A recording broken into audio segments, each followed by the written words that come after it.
My name is Roy Gene Rinehart. I was born June 28, 1932, up on top of Skylight Mountain, which is about 7 or 8 miles due south of here. And tell me about your parents. Well, my dad was James Henry Rinehart, and my mother was Burma Teresa Rinehart. They were born on top of Skylight Mountain too. And my dad was in the grocery business down at Morrow for several years. And my mom, of course, was there helping him. And this interview is by Scott Davis, and it's part of the Cane Hill Oral History Project. And we want to be sure that we have your permission to reproduce this for educational purposes. You do. Thank you. Tell me about your early memories of Cane Hill. Well, I can remember coming through here before the road was paved and seeing the horses drink out of the cistern out in the middle of the street. And I can remember crossing the old Flat Rock Branch, which leads up to where I live now, on the flat rocks. There was no highway and no bridge on Highway 45. It came up and started up my road and crossed the Flat Rock Branch. Now, where did you live at that time? I lived at Morrow, just south of Morrow. Not where you do now? No, okay. No. When did you move in your current house? 50 years ago. Which is just south of Cane Hill? South and east of Cane Hill. It's up, well, I live on Happy Hollow Road. And Happy Hollow, if I may tell how it got its name, Happy Hollow was inhabited by the black people right after the Civil War. And they had a little school / church house on my place with a foundation, part of the foundation of which is still there. And when the atmosphere was right during the summertime, when they would be having church services, folks down in Cane Hill could hear them singing and getting happy. And so the name Happy Holler. It's now spelled H-O-L-L-O-W, but it should be H-O-L-L-E-R. That's interesting. I didn't know that. Now tell me about when you attended school and where you went. I attended school at Morrow. And one of my great aunts was a teacher there. And Mrs. Nolan, Bill Nolan's wife, was also a teacher there. And I enjoyed spelling and arithmetic. My dad was always good in figures, and I took that up, I guess, from him. What did you do for fun in those days, the kids? Oh, we made bean flips and whistles out of hickory whenever the sap was just right for the bark to slip off of a hickory, and we had holy marbles. We'd shoot marbles into holes, and we'd play hide and seek out in the barn and stuff like that. Yeah. Did you graduate from Morrow? No, we consolidated with Lincoln midterm. There was only 2 of us left, seniors in Morrow, and Clydina Whitehouse at that time was the other senior. And I had bought a class ring from Morrow, and it cost me $17, and we consolidated at midterm, so I graduated from Lincoln, but I didn't have another $17 to buy another class ring. So there was just 2 of you in that class? There were just 2 of us, yes. What year did you graduate? In 1950. Okay. Who were some of your classmates and friends? Well, Vernon Smith, Frankie Jean Swaney, Bill Harrison. Bill Harrison is still alive. He lives in Springdale. His wife, Zelda Mae Green, her maiden name was Green. Irma Latta were some of my classmates. Lola Cusick was another. Lola was one that I turned down on a spelling bee one time. She was at the head of the spelling bee, and she couldn't spell electricity, and I was able to spell electricity, and I got to be the top dog that day. When did you first move to Cane Hill? You may have mentioned earlier, but tell me about it. Well, it was 50 years ago, back in 1963. And we bought a place in 1963 and have lived there ever since, yes. Let's see. Tell me what you remember about the history of Cane Hill over the years, from when you first remember it until now. What do you remember about it? Well, I can remember when we would have family get-togethers on Sunday where everybody would bring something to eat. We'd go up to the shade of the big old walnut trees and have a big family dinner.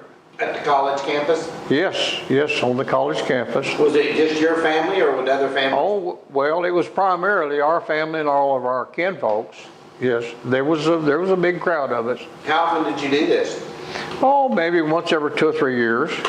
And I can remember going to a ball game up there, a basketball game, whenever they played it on the dirt court, and watching the basketball game. What stores and businesses do you remember in Cane Hill? Well, I remember the store here where the museum is, and I also remember the store across the street. I don't remember the bank. That was just a little bit before my time. But that's primarily the ones that I remember. What did y'all trade? You mean, when you say the store, you mean Shaker's store? Yes, the Shaker store and the Edmiston store across the street, yes. What would you do when you came to shop to buy things? Would you just buy things, or would you stay, and what would you? Well, I never shopped here without my parents, and it was always a treat when I could get a piece of candy or maybe a bottle of pop when my dad might buy it for me. I can remember one time buying, I think here in Cane Hill, a box of candy for my mother for Christmas. And it was boxed up, and each piece was individually wrapped. And I took it home and I hid it in the quilt box. And my curiosity and my wanting a piece of candy overcame me, and I got into the quilt box and I opened it up and I got a piece of candy out and I fixed it back like I thought maybe Mom wouldn't notice if I'd opened it. I did that 2 or 3 times before Christmas, but my mom would tell that story and laugh about it. It was a fun time. So how many pieces did you take out of there? Well, I'm not sure. Probably 3 or 4 pieces. She knew, huh? Oh, well, of course, you didn't fool your parents. Oh, that's good. Tell me about your family and your family life and what y'all did on your place in Skylight. Well, we would go to the neighbors and we'd make homemade ice cream. We shared work.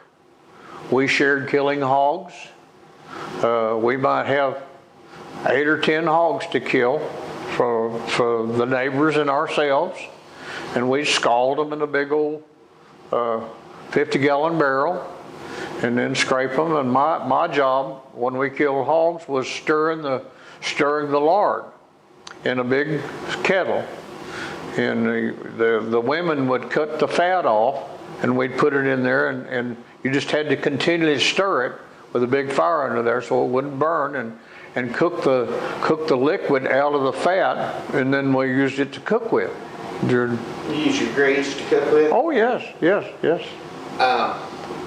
What kind of chores did you have as a kid on the farm? Well, in the wintertime, I had to get in the kindling for the fire the next day to start the fire with. We had a wood cook stove, and the wood for the cook stove was called stove wood, and the wood for the heater was just called firewood. And the stove wood was cut into smaller pieces so it would fit in the wood cook stove, and we had a boiler and a warming closet on the stove. And when I would come home from school, my after school snack a lot of times when we had them was sweet potatoes, and then Mom would put it up in the warming closet for me, and that would be my snack when I came home before I started chores. And I had to go. We had a corn sheller that would shell the corn off of the cob, and then I'd feed the stock that, and then feed the hay out of the hay mow, and usually gather eggs and feed the chickens, and get in kindling and wood. That was my especially wintertime chores. And then in the summertime I helped. I just minded what my folks told me to do, and helped in the garden. We always had a big garden, and in the later years we had 600 baby chickens, and that was, for us, that was a big chicken. And we heated the chicken house with kerosene stoves, and my mom would always, in the spring of the year, she'd send off for mail order baby chickens, and then we'd grow them, and we'd have fried chicken dinners. That was what we sent them off for. Yeah.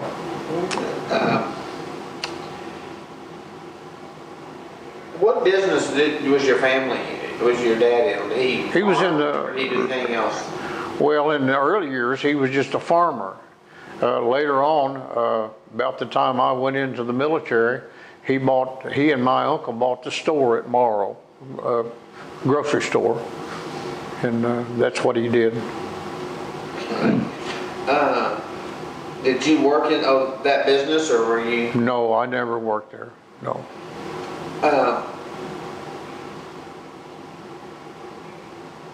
Do you remember any stories of people talking about the mill or hearing about the mill?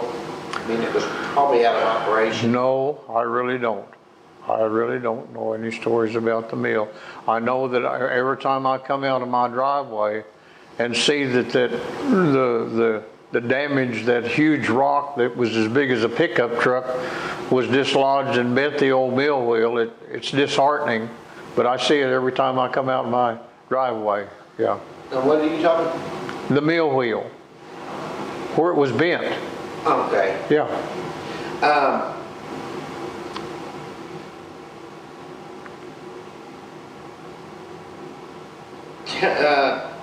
One of the things I want to ask about is, and we've talked some about this, but when you were a kid, what all would you guys do for fun?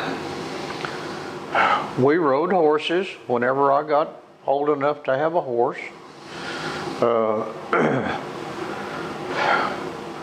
We went a lot of squirrel hunting. We hunted a lot. We used to eat squirrel, and until my dad found out that the rabbits had tularemia, we would kill and eat rabbits. But after he found out that there was a tick fever, tularemia, I think that was what it was called, he wouldn't kill or eat any more rabbits. And but we played a lot of hide and seek. We played ante over with the ball over the house, and just we amused ourselves. What about the adults? What do you remember when you were a kid that adults doing for fun? Well, I would sit around a lot for fun. Well, I don't know if it was for fun or not, but I'd listen to the stories. I love to hear them tell about the stories that they lived through when they were growing up. Do you remember any of them? Oh no, not really. But I enjoyed hearing them. I enjoyed hearing them. And a lot of times when we'd get together, my dad could cut hair. And a lot of times outside under the tree in the shade, well, he'd cut hair. You know, I've still got the hair clippers that he used. Did he do it for money? Or oh no. Just did it for help the neighbors out? Oh yeah, or help the family. Just help the family out, and he trimmed his own fingernails. And his brother, my Uncle Opal, loved to peel apples, and he would make a game out of peeling an apple. He would attempt to peel a whole apple without ever breaking the peeling, and he could do it sometime.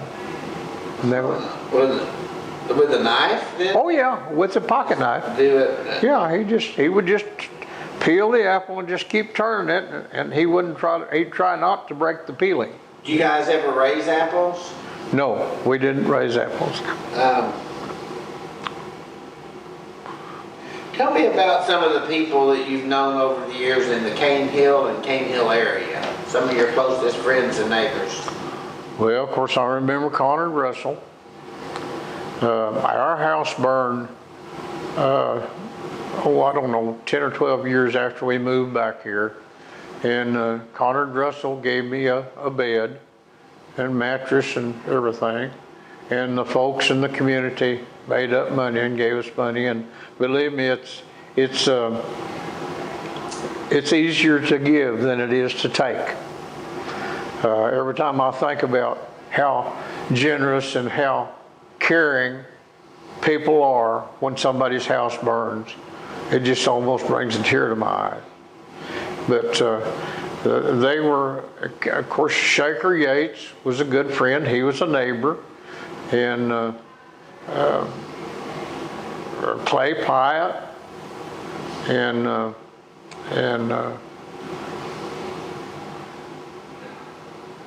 can't think of anybody else right now.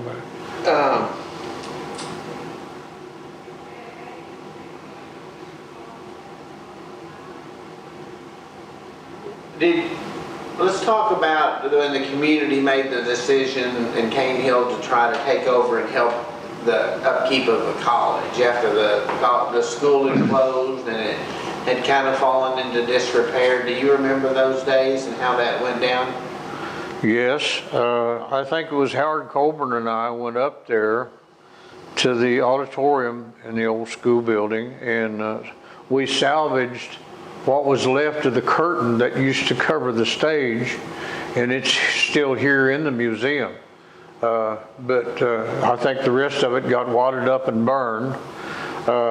Howard was a big help to us here in the college in Cane Hill, and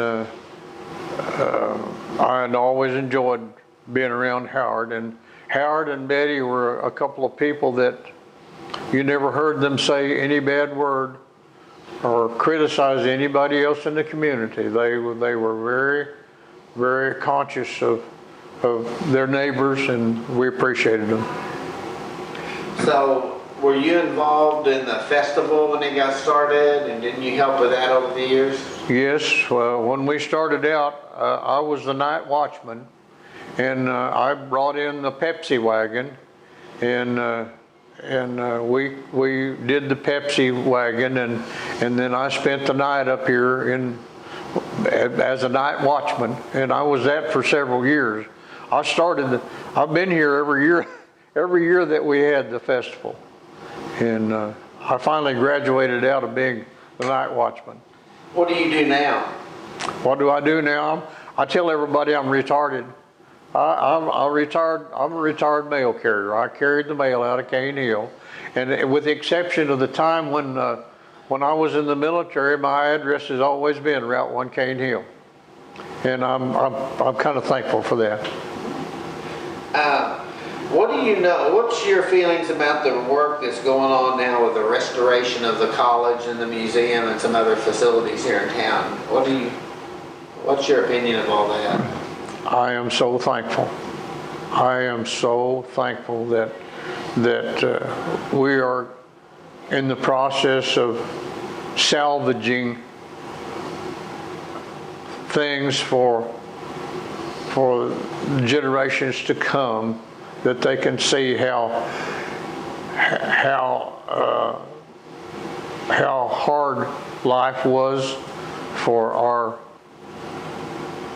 forefathers, and how little that it took for them to survive every year, and what little money that they make. My dad has worked for $1 a day, lots of times, and I picked strawberries for 3 cents a quart, and I bought, I think it was 6 or 8 quarts the other day over at Stillwell, and I forget now, I think it cost me $18 or $20. for the strawberries.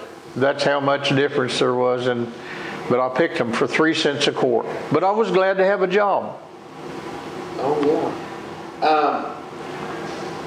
What would you like to see done with the college building and the campus? Just restored to the point where it could weather the storm of the years to come, and have a place where the community can gather, where we can have family reunions and that sort of thing. So, what other stories can you tell us about Cane Hill, or what else do you want to tell me about Cane Hill? Maybe something I haven't asked, or something that... Well, I could tell you about something that happened to me when I was younger. I wasn't here in Cane Hill, but it could have been here in Cane Hill. We lived next to a road, and the road was really dusty. The dust was about that deep, as I recall. And I was racing with my neighbor, who was a little older than me. And my other neighbor told me one time, said, "Roy, Gene, you want to know how you can beat your neighbor there?" And I said, "Sure." And he said, "You can grease your legs." So Mr. Bellamy had a lot of used motor oil over there that he used in the old mowers. So I went over there. I wore short breeches. I went over there and I greased my legs up real good so that I could outrun Harold. And of course, out there in that road, I got filthy dirty. And come to find out, my dad was having to do the washing because my mom was having morning sickness because she was carrying my sister, and I really got in trouble over that. But that was a fun. It could have happened here the same as it did over where we lived. That's funny. If somebody told you, like, what's the one thing you think of the most when you think of Cane Hill, or what's the best thing about it, what would you tell them? The memories that I've had here from the time that, well, even before we moved here. We were in the first parade that Lawrence Bullington and them had here years ago, and it was a fun thing to do. And being able to have a part in passing down to the next generation or the generation after that, some of the things that they could see, like here in the museum, or hear the stories about what happened at different times here in Cane Hill, is something that interests me, and something that I would like to be a part of, just carrying it on down to generations.